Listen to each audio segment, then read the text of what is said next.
छत्तीसगढ़ में थी। जहां जाओ मुद्दा तो बेरोजगारी और महंगाई है।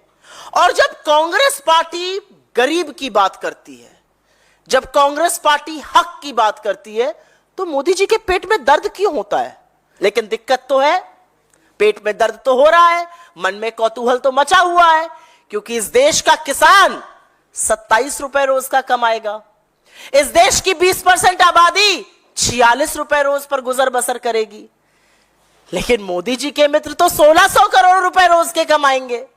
असलियत तो यह है कि नरेंद्र मोदी जी ने अपनी नाक के नीचे 10 साल के अपने शासनकाल में 2 हिंदुस्तान बनाए हैं, 2 भारत बनाए हैं, 2 देश बनाए हैं। एक देश जहां पर डबडबाई आंखों से सब्जी बेचने वाला कहता है मेरी गुजर नहीं हो रही है। एक देश जहां चकाचौंध है। एक देश जो मोदी वंदन करता है। एक दूसरा देश जब आप G20 करते हैं तो गरीबी छिपाने के लिए पर्दा डालना पड़ता है। एक देश जहां पर एक छोटी सी बच्ची कहती है मेरा रोने का बहुत मन होता है लेकिन मैं रो भी नहीं सकती हूं, घर पे छोटे छोटे भाई बहनों का क्या होगा? क्या किया आपने गरीबों के साथ? आप बोलेंगे मैंने 5 किलो राशन दिया। तो जब ये 5 किलो राशन वाले लोग रोजगार की बात कर रहे हैं, आप अपना मुंह क्यों फेर रहे हैं? आप क्यों भाग खड़े हो रहे हैं? आप क्यों आंखें मूंद ले रहे हैं? क्या किया आपने इन गरीबों के लिए? चुनाव आया, लगा बड़े बड़े मुद्दों की बातें होंगी, लगा 10 साल में जो बेरोजगारी का भयावह तांडव इस देश ने देखा है उस पर चर्चा होगी, लगा महंगाई जो कमर तोड़ रही है लोगों की, गला रेत रही है, उस पर बात होगी। लेकिन सारे के सारे मुद्दे धरे रह गए। इस देश के प्रधानमंत्री ने फिर से वही स्क्रिप्ट उठाई जो 2002 से पढ़ रहे हैं वो, ध्रुवीकरण की, विभाजन की, डर की, संशय की। इस देश के चुने हुए प्रधानमंत्री को अपने ऊपर, अपनी सरकार के ऊपर, अपनी पार्टी के ऊपर इतना सा भरोसा नहीं है कि मुद्दों की बात करके चुनाव लड़ा जा सकता है। तो प्रधानमंत्री ने शुरू किया अपना घिसा पिटा काम, ध्रुवीकरण का, किसी को विलेन बनाना, डर फैलाना, संशय करना, भ्रम करना। और उनकी 2 रुपल्ली की ट्रोल आर्मी ने, बीजेपी की फेक न्यूज फैक्ट्री ने फिर वही शुरू किया, बयान की काट छाट करो, इधर का उधर लगाओ, भ्रम फैलाओ। राहुल जी ने कहा दलित, राहुल जी ने कहा आदिवासी, राहुल जी ने कहा पिछड़े, राहुल जी ने कहा सामान्य वर्ग के गरीब, राहुल जी ने कहा माइनॉरिटी। सब कुछ हटा दो, सिर्फ माइनॉरिटी रहने दो। मतलब आदत से बात जब इंसान नहीं आता है तो उसको क्या कहा जाए, ये मुझसे बेहतर आप जानते हैं। जहां जाओ, लेकिन मैं भी असम के दौरे से आई हूं, उसके पहले मैं महाराष्ट्र में थी, उसके पहले छत्तीसगढ़ में थी। जहां जाओ मुद्दा तो बेरोजगारी और महंगाई है। ट्रेनों में, फ्लाइट में, बसों में, रेलवे स्टेशन पर, चाय की दुकानों पर चर्चा इस बात की है कि भैया महंगाई बहुत बढ़ा दी, हमारी गुजर नहीं हो रही है। और जब कांग्रेस पार्टी गरीब की बात करती है, जब कांग्रेस पार्टी हक की बात करती है, तो मोदी जी के पेट में दर्द क्यों होता है? आप मोदी जी की सारी बातें उठाकर देख लीजिए। और इसीलिए मैं मुख्यतः इस बात पर चर्चा करना चाहती हूं। मोदी जी को सबसे बड़ी समस्या हमारे मैनिफेस्टो से है। तो पहले तो मैं आपके माध्यम से वाकई में दिल से थैंक यू मोदी जी बोलूंगी। आपने हमारे खिलाफ दुष्प्रचार करके, झूठ बोल के, मनगढ़ंत कहानियां रच के हमारे मैनिफेस्टो को तो घर घर तक पहुंचा दिया। हर व्यक्ति हमारा मैनिफेस्टो पढ़ रहा है। अमेरिका में भी लोग पढ़ के कह रहे हैं वाह क्या गजब मैनिफेस्टो बनाया। यहां का युवा पढ़ रहा है। मैं टीवी पर देखती हूं, आपके जैसे पत्रकार जाके मूर्धन पत्रकार पूछ रहे हैं, लड़के लड़कियां बुजुर्ग कह रहे हैं हाँ कांग्रेस का मैनिफेस्टो पढ़ा, बहुत बढ़िया है, बहुत क्रांतिकारी है। तो थैंक यू मोदी जी तो बनता है, ना हल लगे ना फिटकरी, रंग चोखा भी आ जाए। हम अपना पैसा खर्च करके इसको इतना चर्चित नहीं कर सकते थे। तो बहुत बहुत हृदय की गहराइयों से धन्यवाद, साधुवाद, आपने हमारे मैनिफेस्टो को इतना चर्चित किया। लेकिन मुख्यतः उनको समस्या हमारे मैनिफेस्टो में जो जातिगत जनगणना है, जो गिनती की बात है, जो आर्थिक और सामाजिक गणना है, उसको लेकर चिंता है। क्यों पेट में दर्द हो रहा है? क्या गरीबों की बात करना गलत है? आज नरेंद्र मोदी और मैं इस मंच से और पूरी जिम्मेदारी से पूछती हूं, आपको दिक्कत क्या है? क्या गरीबों की भलाई में आपको दिक्कत है? क्या दलित, आदिवासी, पिछड़े, सामान्य वर्ग के गरीबों का अगर भला हो जाए तो उसमें आपको दिक्कत है? और हम तो कुछ कह ही नहीं रहे, हम तो कह रहे एक्सरे कराइए, पता तो करिए कौन कितना है और किसका कितना प्रतिनिधित्व है, इसमें क्या दिक्कत है? लेकिन दिक्कत तो है, पेट में दर्द तो हो रहा है, मन में कौतूहल तो मचा हुआ है, क्योंकि इस देश का किसान 27 रुपए रोज का कमाएगा। इस देश की 20% आबादी 46 रुपए रोज पर गुजर बसर करेगी, लेकिन मोदी जी के मित्र तो 1600 करोड़ रुपए रोज के कमाएंगे। तो पेट में दर्द तो होना स्वाभाविक है। असलियत तो यह है कि नरेंद्र मोदी जी ने अपनी नाक के नीचे 10 साल के अपने शासनकाल में 2 हिंदुस्तान बनाए हैं, 2 भारत बनाए हैं, 2 देश बनाए हैं।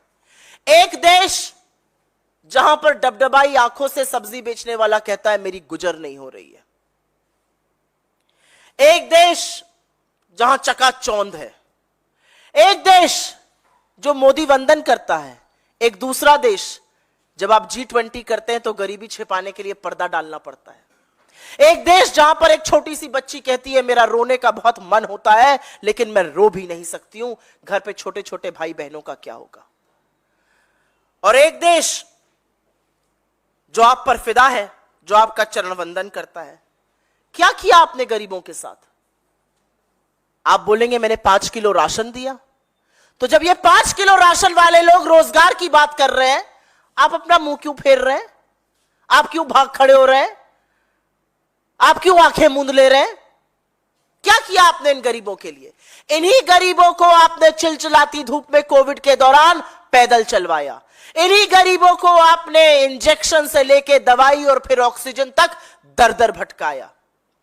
इन्हीं गरीबों को आपने सपना तो दिखाया था हवाई जहाज में बिठाने का, लेकिन हवाई अड्डे एक के बाद एक अपने दोस्त के नाम किए और इन्हीं गरीबों को, इन्हीं गरीब के बच्चों को गाजर, मूली, भेड़, बकरी की तरह ट्रेनों में ठूस कर, देख लीजिए ट्रेन की वो भयावह तस्वीरें जहां पर टॉयलेट तक में लोग भरे हुए हैं।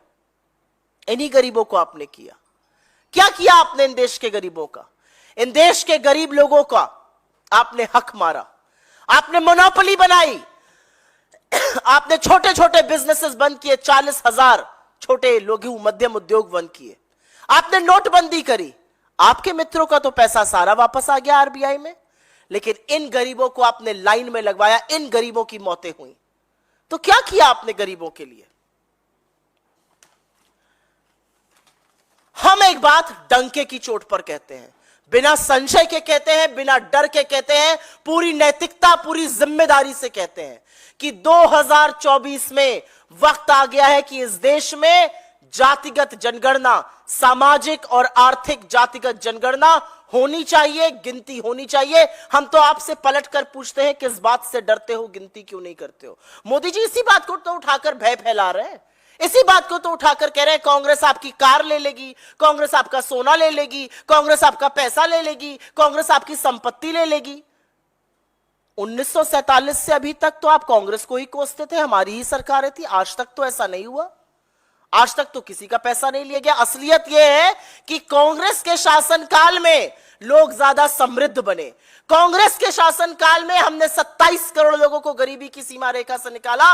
कांग्रेस के शासनकाल में बिजनेसेस ज्यादा बढ़े, मल्टीनेशनल कंपनीज बनी, हमारे डोमेस्टिक बिजनेसेस। आपके शासनकाल पर तो ताले पड़े लोगों के बिजनेसेस पर। आपके शासनकाल पर 83% इस देश की जो आबादी है उसकी आय कम हुई। आपके शासनकाल में तो हर वो तमाशा हुआ जो इस देश ने कभी नहीं देखा था। तो क्यों ये भय, क्यों ये संशय, क्यों ये डर फैला रहे हैं? और अब इस बात का जवाब दीजिए, और ये मैं पूरी जिम्मेदारी से अपने होशो हवास में पूछती हूं, नरेंद्र मोदी और भारतीय जनता पार्टी, क्या आप जातिगत जनगणना के खिलाफ हैं या आप उसका समर्थन करते हैं? मूल मुद्दा यह है कि क्या आप गिनती करने के खिलाफ हैं या आप उसके पक्ष में हैं, आपको हां या ना में जवाब देना पड़ेगा। सदन में कुछ कहिएगा, इलेक्शन रैली में कुछ और कहिएगा, हमारे मैनिफेस्टो जो उसकी बात करता है उसके बारे में भ्रांति फैलाइएगा। तो आपका मकसद क्या है? क्यों आप लोगों को प्रतिनिधित्व नहीं देना चाहते हैं? क्यों ये लोग आगे ना आए? और असलियत तो एक और भी है, जिसका प्रियंका जी से ज्यादा बेहतर करारा जवाब इस देश के कायर प्रधानमंत्री को कोई नहीं दे सकता था। इस देश के प्रधानमंत्री ने ना तो दाम्पत्य के सूत्र की गरिमा रखी, ना मंगलसूत्र का महत्व रखा जब उन्होंने कहा कि आपका मंगलसूत्र ले लेंगे। क्या है मंगलसूत्र? एक सोने की चेन जो कोई पहन लेता है। मंगलसूत्र दाम्पत्य का वो पवित्र, वो पावन प्रतीक है जो करोड़ों ब्याहताएं पहनती हैं और जीवन पर्यंत उस संबंध को निभाती हैं। आपकी हिम्मत कैसे हुई वो कहने की? और बिल्कुल ठीक कहती है प्रियंका गांधी।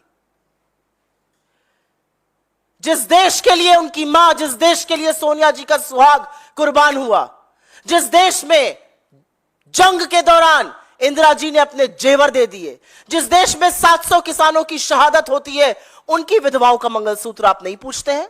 आप नहीं पूछते हैं कि उन करोड़ों महिलाओं का जो गरीबी, भुखमरी, बेरोजगारी, महंगाई के चलते अपने जेवर गिरवी रखकर अपने परिवार का भरण पोषण कर रही हैं? आप नहीं पूछते हैं मणिपुर में लोगों के मंगलसूत्र का क्या हाल है? आप नहीं पूछते हैं उन 2 किसान की विधवाओं से हर घंटे जो खुदकुशी कर रहे हैं? ये किस डिस्कशन को आप कहां लेकर आ गए? आप भय और आतंक फैला रहे। कांग्रेस टैक्स लगा देगी, कांग्रेस आपका सामान ले लेगी। कांग्रेस ने आज तक तो ऐसा किया नहीं, अब कांग्रेस ऐसा क्यों करेगी? लगातार झूठ बोलने का काम।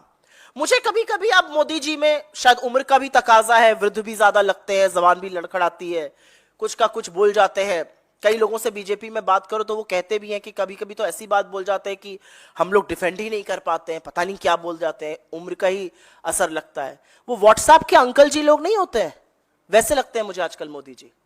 सुबह उठो व्यर्थ की बात करो, सुबह उठो गंदा सा एक व्हाट्सएप फॉरवर्ड भेजो, अनर्गल निरर्थक झूठ बोलो।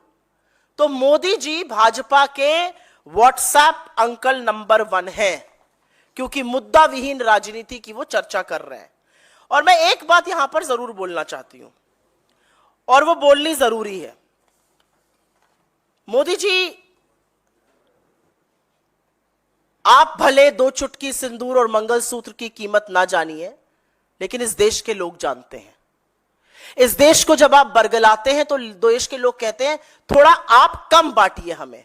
और बांटना ही है तो जो इतनी असीम मोहब्बत आपने अडानी जी के लिए रखी है, वो थोड़ी देश के गरीबों को दे दीजिए, थोड़ी देश के किसानों को दे दीजिए, थोड़ी श्रमिकों को दे दीजिए, थोड़ी महिलाओं को दे दीजिए, थोड़ी युवाओं को दे दीजिए जिनके ऊपर आप लाठी बरसाते हैं।